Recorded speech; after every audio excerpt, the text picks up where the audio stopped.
tila nagbago ang ihip ng hangin sa mga binitawang salita ni Senator Albert Congressman Rodante Marcoleta nang ikinabulaga ito ng buong sabayanang Pilipino na wala di manong West Philippine Sea sa mapa ng Pilipinas.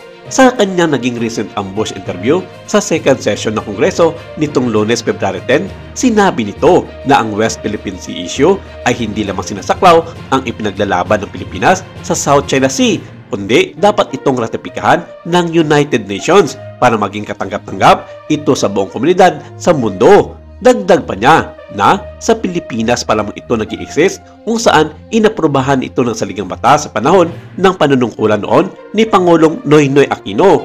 Kaya wag daw siya dapat husgahan ng mga Pilipino sa kanyang paninindigan sa West Philippine Sea dahil bilang isang mamamayan ng bansa ay hindi nito hayaan na mapasakamay ng China ang mga karagatan na nasakupan ng Pilipinas.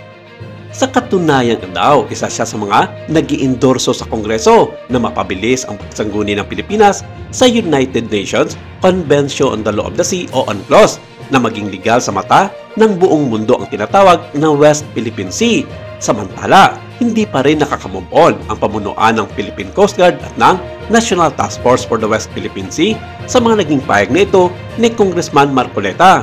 Bumuelta sa Philippine Coast Guard spokesperson for the West Philippine Sea Commodore J. Tariela sa banat sa kanya ni Rodante Marcoleta kaugnay sa paggamit ng terminong West Philippine Sea.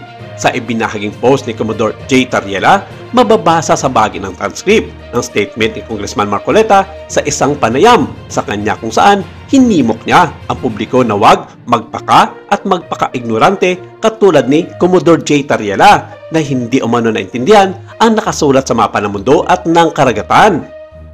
Sa isang statement naman, sinabi ni Commodore J. Tariela na nakakadismaya niyang marinig mula sa isang kongresista mula sa 19th Congress na nagpasa ng Philippine Maritime Zone Act ang pagtawag sa West Philippine Sea ang nag-ugat sa kamangmangan.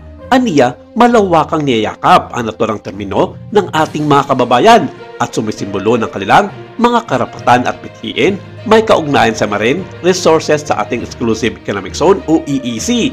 Ginagamit din aniya ito ng ating militar at coast guard personnel habang ginagampanan ang kanilang patriotic duty na kadalasang nalalagay sa panganib ang kanilang kaligtasan. Hindi din aniya illegal ang pagpapatibay ng naturang termino sa ating mga batas at hindi dapat aniyang tanggalin ang termino na nagpapalakas sa connection ng bansa sa sarili nitong Exclusive Economic Zone.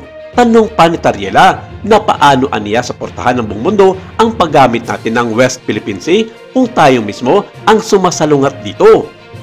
Sa kabila naman ito, mayorya aniya ng mga Pilipino ang kumikilala at gumagamit ng West Philippine Sea at walang issue dito, maliban na lamang sa mga tila lumilika ng problema dito gaya na lamang aniya ni Senatorial Candidate Marcoleta. Sa huli, tanong ni Tariela sa mababatas na kung naniniwala din naman pala ito sa Exclusive Economic Zone o EEZ, bakit aniya bawal itong pangalanan at ano ba raw ang dapat itawag dito? Nag-ugat ang palitan ng payag ng dalawang opisyal kasunod ng sinabi ni Marcoleta sa kamakailan lamang na pagdinig sa House of Representatives na walang West Philippine Sea at ito ay gawa-gawa lamang umano natin at wala sa mapa ng Pilipinas, bagay na nauna ng pinuna ni Commodore J. Tariela.